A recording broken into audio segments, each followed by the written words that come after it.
तो दोस्तों आज का जो हम लोग को वीडियो होने वाला है वो डबल 18 में होने वाला है और स्पीकर जो होने वाला है वो एरोन्स कंपनी का स्पीकर होने वाला है। काफ़ी पावरफुल स्पीकर होता है एरोन्स कंपनी। तो देख सकते हैं ये डबल 18 जो कि साइड ईयरपास में लगने वाला है, जो कि हम लोग का ये कैबिनेट काफ़ी सक्सेसफुल कैबिनेट है।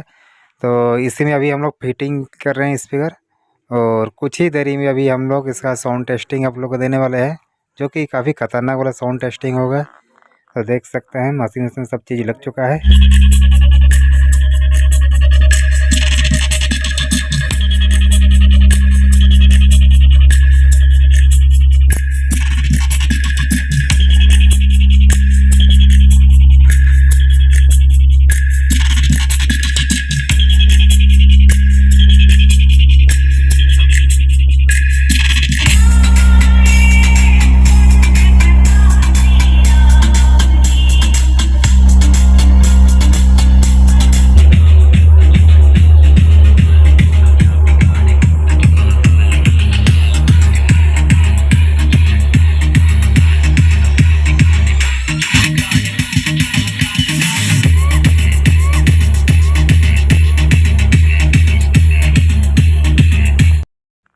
तो दोस्तों साउंड टेस्टिंग होने के बाद इसमें जाली फिटिंग किया जा रहा है, जो कि देख सकते हैं प्लेन जाली और ब्लैक कलर में होने वाला है।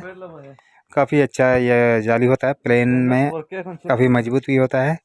तो देख सकते हैं दोनों बॉक्स में जाली फिटिंग होने के बाद भाई जो है यह सेटअप कतरास लेके जाने वाले हैं, जो कि हमारे धनबाद में कतरास लेके जा रहे हैं। ये वाला सेटअप काफ़ी अच्छा सेटअप है, वो पहले भी यहाँ से ले जा चुके हैं सेटअप।